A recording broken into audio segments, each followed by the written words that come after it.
আকৃষ্ট হয়। ফোনে যদি জানো আই লাভ ইউ 2 3 4 খুব বলে, তো ওই স্বামীকে আপনি শাসন করতে পারবেন। কারণ তোমাকে এমন একটা রোগ দিয়ে দিব, মসজিদে যাওয়া তো দূরের কথা, মসজিদের চেহারা পর্যন্ত তুমি দেখতে পাবে না। যদি মদ খায়, গাঁজা খায়, তারি খায়, তো ওই স্বামীর জন্য বিচার করতে পাবে স্ত্রী। আল্লাহু ওয়ালিউল্লাযিনা আমানু ইন কুনতুম মুমিনিন। আল্লাহ বলেন যারা মুমিন হয়, মুত্তাকিন হয়, পরেশগার হয়, সালিহ হয়, তাদের এই জগতে এবং পরের জগতে কোনো বাধা বিপদ আসে না। জোরে বলেন সুবহানাল্লাহ। আল্লাহ যারা মুমিনত্ব অর্জন করেন, তিনাদের এই পৃথিবী এবং পরের পৃথিবীতে কোনো বাধা বিপদ আসে না। এবার আমরা প্রশ্ন করতে পারি, হুজুর গো, আল্লাহর মুমিন ব্যক্তি যারা হয় তাদের যদি বাধা বিপদ না আসে, তো ইমাম হাসান ও হোসেন রাদিয়াল্লাহু তাআলা আনহু কারবালার ময়দানে শহীদ হয়েছিলেন, এগুলো কি বাধা বিপদ নয়? হযরত আলী রাদিয়াল্লাহু তাআলা আনহুর বাড়িতে খাবার ছিল না, এগুলো কি বাধা বিপদ নয়? এগুলো কি মুমিনদের জন্য কষ্ট নয়? আল্লাহ তাবারাক তাআলার রাসূল সাল্লাল্লাহু তাআলা আলাইহি ওয়াসাল্লাম বলেছেন যে দুনিয়ার মধ্যে যারা মুমিন হবে, মুত্তাকিন হবে, তাদের বাধা বিপদ আসবে না, এটা আল্লাহ বলেছেন। কিন্তু যদি দেখা যায় যে দুনিয়ার মধ্যে কোনো বিপদ আসে, ওই মুমিন ব্যক্তি তো ওটা দুনিয়ার জন্য বিপদ হতে পারে, কিন্তু আল্লাহর তরফ থেকে ওই বান্দাকে আল্লাহ পরীক্ষা করে। জোরে বলেন সুবহানাল্লাহ। আজকে হঠাৎ করে কোনো বিপদ যদি চলে আসে, আল্লাহর তরফ থেকে ওটা পরীক্ষা হতে পারে। আল্লাহ বান্দাদের পরীক্ষা করে জিবরাইলের মাধ্যম দিয়ে, আর ওই পরীক্ষায় যদি আপনার পাস হয়ে যান, কিয়ামতের দিন আপনি জান্নাতি হয়ে যাবেন। জোরে বলেন সুবহানাল্লাহ। এই জন্য আল্লাহ কাকে কখন পরীক্ষা করে এটা বোঝা বড় দায়। আল্লাহ পরীক্ষা তাকেই বেশি করে যে আল্লাহ নিকটতম হয়। আল্লাহ পরীক্ষা তাকেই আপনার করে যে আল্লাহ নৈকট্য লাভ করে। বাপসি ভাইরা, হযরত আলী রাদিয়াল্লাহু তাআলা আনহু কি আল্লাহ তাবারাক তাআলা ফেরেশতার মাধ্যমে পরীক্ষা করেছেন। হযরত ফাতেমা রাদিয়াল্লাহু তাআলা আনহা কি আল্লাহ তাবারাক তাআলা আপনার ফেরেশতার মাধ্যম দিয়ে, নবী পাক সাল্লাল্লাহু আলাইহি ওয়াসাল্লামের মাধ্যম দিয়ে আপনার পরীক্ষা করেছেন। জগতের মধ্যে এক কথায় আল্লাহ ওয়ালা যিনারা হন, তিনাদেরকে আল্লাহ পরীক্ষা করে। জোরে বলেন সুবহানাল্লাহ। এখন মাধ্যমিকের স্টুডেন্ট আপনার যখন পরীক্ষায় বসবে, তো পরীক্ষা তো মাধ্যমিকের ছাত্রছাত্রীরই হবে না, অন্য ছাত্রছাত্রী হবে না, মাধ্যমিক স্টুডেন্টেরই হবে, তাছাড়া অন্য কোনো ক্লাসের হবে না, যেহেতু সেই ক্লাসেরই পরীক্ষা। বেরাদার, বোঝা যায় যে যারা মুমিন হয় আল্লাহ তাদেরকে পরীক্ষা করেন। কারণ হলো যে ফেরাউন জগতে এসেছিল, কিন্তু ফেরাউনের জীবনে কোনো রোগ বালা মুসিবত কিছু ছিল না। যখন জগতের মধ্যে ছিল তো তার কোনো রোগ বালা ছিল না, তো আল্লাহকে একে রোগ বালা দিতে পারতো না? পারতো, কারণ আল্লাহ নৈকট্য লাভ করে না। তা আল্লাহ নৈকট্য যারা লাভ করে, পরীক্ষা আল্লাহ তারাকেই করে, রোগ বালা তাদেরকে দেয়। এই জন্য তো আমার দয়ার নবী, মায়ার নবী সাল্লাল্লাহু তাআলা আলাইহি ওয়াসাল্লাম বলেছেন যে যেই বাড়িতে রোগ নাই, বালা নাই, মুসিবত নাই, আমার আল্লাহ তাবারাক তাআলার তরফ থেকে সেই বাড়িতে কোনো রহমত নাই। জোরে বলেন সুবহানাল্লাহ। আজকে কেউ যখন ইন্তেকাল করে, তো ইন্তেকাল করার সময় দেখবেন যে কেউ বিছানাগত হয়ে যায়, দেখবেন কেউ ইন্তেকালের সময় চোখ বার করে দেয়, দেখবেন কেউ আপনার ইন্তেকালের সময় পায়খানা করে দেয়, প্রস্রাব করে দেয়, মুখটা আপনার খোলা রাখে, হাঁ করে জিহ্বা বাইর হয়ে যায়। এই রকম আমরা ঘটনা অ্যাভেলেবল দেখেছি। আর এগুলো দেখার পরে আমরা অনেক মানুষ বিবেক দিয়ে বিবেচনা করে বলি যে আল্লাহ তাবারাক তাআলা এই লোকটিকে কষ্ট দিয়েছে, কারণ জগতের মধ্যে পাপ করেছে, যার জন্য আজকে বিছানগত হয়ে গেছে, রোগ আক্রান্ত হয়ে গেছে, মওতের সময় পায়খানা করে দিয়েছে, মওতের সময় জিভ বার করে দিয়েছে, মওতের সময় চোখ বার করে দিয়েছে। এটা আল্লাহ বান্দাদের দেখিয়েছে, কিন্তু না। আমার রাসূল পাক সাল্লাল্লাহু তাআলা আলাইহি ওয়াসাল্লাম বলছেন, ওই ব্যক্তি বিছানাগত হয়ে যায়, জগতের মধ্যে কিঞ্চিত পরিমাণ অর্থাৎ সামান্য পরিমাণ গুনাহ যদি থাকে, তো জগতের মধ্যে অসুখ দিয়ে বিসুখ দিয়ে তার ওই গুনাহটাকে মাফ করে দিয়ে আল্লাহ তাবারাক তাআলা মওতের পরে তাকে জান্নাতবাসী করে দেয়। জোরে বলেন সুবহানাল্লাহ। শুধু এটাই নয়, মানুষ যখন মওত আপনার বরণ করে, মৃত্যু বরণ করে, তখন আপনার কারো জিভ বের হয়ে যায়, কারো আপনার চোখ বের হয়ে যায়, কারো কেউ আপনার পেশাব পায়খানা করে দেয়। তো আল্লাহ তাবারাক তাআলা রাসূল সাল্লাল্লাহু তাআলা আলাইহি ওয়াসাল্লাম বলছেন, যেই বান্দা মৃত্যু সজ্জায় আপনার শুয়ে থাকে, হযরতে আজরাইল আলাইহিস সালাম যখন তার জানটা কবজ করে নেয়, জানটা প্রাণের মধ্যে আমাদের অন্তরের মধ্যে আছে, বুকস্থলে আছে। অতএব যখন আমাদের প্রাণটা বার করে তখন আমাদের শরীরে ছিদ্র দিয়ে আপনার ওই প্রাণটা বার হয়। কানে ছিদ্র আছে, চোখের ছিদ্র আছে, মুখে ছিদ্র আছে, নাকে ছিদ্র আছে। আমাদের ওই প্রাণটা আপনার ছিদ্র দিয়ে বের হয়। জানটা চোখ দিয়ে বার হলে চোখটা বার হয়ে থেকে যায়, মুখ দিয়ে বার হলে আপনার জিহ্বাটা বার হয়ে থেকে যায়। যদি আমাদের পায়খানার দ্বার দিয়ে বের হয় পায়খানা হয়ে যায়, প্রস্রাবের দ্বার দিয়ে যদি বের হয় প্রস্রাব হয়ে যায়।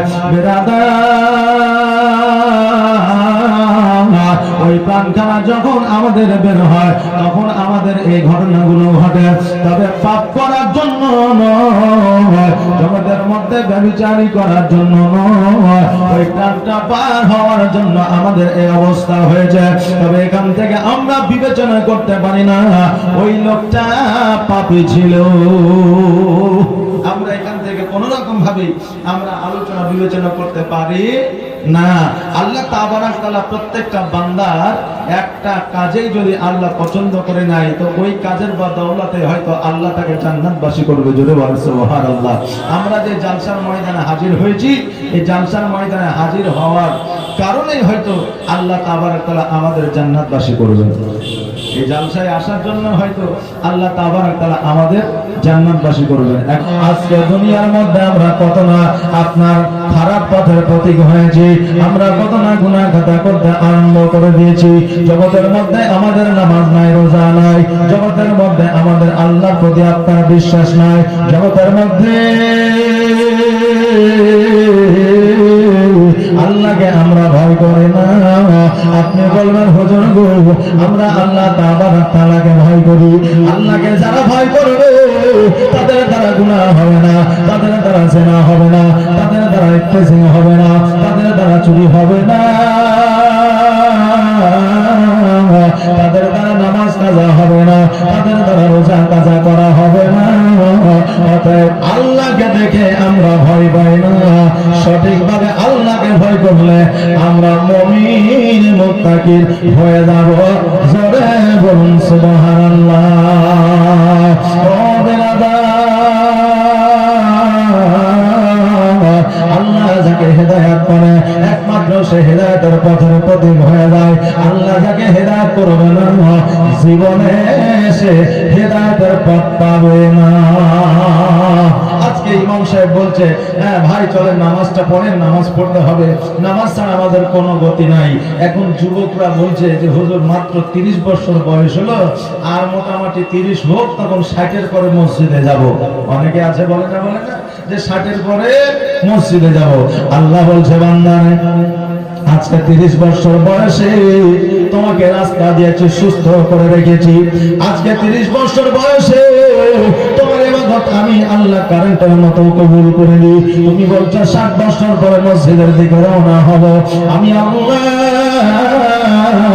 তোমাকে এমন একটা রোগ দিয়ে দিব, মসজিদে যাওয়া তো দূরের কথা, মসজিদের চেহারা পর্যন্ত তুমি দেখতে পাবে না।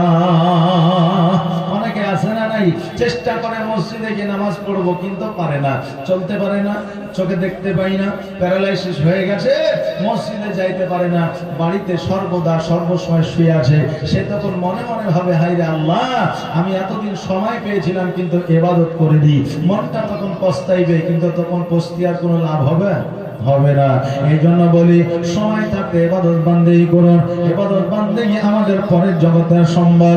এই জগতে আমরা 60 বছর 70 বছর 80 বছর বাঁচব, কিন্তু অমরভর কিয়ামতের দিন যখন হয়ে যাবে অমরভর আমরা জান্নাতে বা জাহান্নামে থাকব। আল্লাহ তাবারাক তাআলা আমাদের যেন ঘোষণা করা তৌফিক ইনায়াত করেন। সকলে বলেন আমিন। ফোনে যদি জানো আই লাভ ইউ 2 3 4 খুব বলে তো ওই স্বামীকে আপনি শাসন করতে পারবেন, কারণ পরকিয়া করা হলো আপনার, জেনা করা হলো হারাম, আর স্বামীকে হারাম কাজ থেকে বাঁচানোর দায়িত্ব হচ্ছে আপনার। অতএব 1 নম্বর জায়গায় আপনি স্বামীকে শাসন করতে পারবেন। প্রয়োজনে ওই স্বামীর প্রতি আপনি কেস মামলা করতে পারেন, কারণ হচ্ছে যে আপনাকে হারাম কাজ থেকে বিরত করছে। কথাকে বুঝতে পারলেন? এর জন্য কিয়ামতে ওই বিবির বিচার হবে না। দ্বিতীয় নম্বর হলো স্বামী যদি মদ খায়, গাঁজা খায়, তালি খায়, তো ওই স্বামীর জন্য বিচার করতে পাবে স্ত্রী। দ্বিতীয় নম্বর। তৃতীয় নম্বর হচ্ছে স্বামী যদি উপার্জন করে স্ত্রীকে হিসাব না দেয়, তাহলে হিসাব স্বামীর কাছ থেকে স্ত্রী নিতে পারবে। এখন আমরা অনেকে বলি আমি রোজগার করি, আমি কোথায় খরচ করবো না করবো আমি ভাববো, তুই ভাবার কি বলে, কি বলে না? বলে স্ত্রীর হক আছে। একটা সংসারের প্রতি তোমার যতটা গুরুত্ব, একজন মায়েরও ততটা গুরুত্ব। তুমি যতটা ওই সংসারের জন্য চিন্তা করো, ওই মায়েরও ততটা চিন্তা করে। এই জন্য ওই মাকে যতক্ষণ পর্যন্ত আপনার উপার্জনের টাকা না দিবেন, অতক্ষণ পর্যন্ত আপনার উপার্জনে বরকত হবে না। আমি মৌলভী সাহেব, আমি পর্যন্ত আমার বিবির হাতে টাকা দিয়ে দিই, জানেন যে এই বছর 1,000 টাকা লয়, ও নিজে 15,000 টাকা চুরি করেছে। ক টাকা বলেন তা?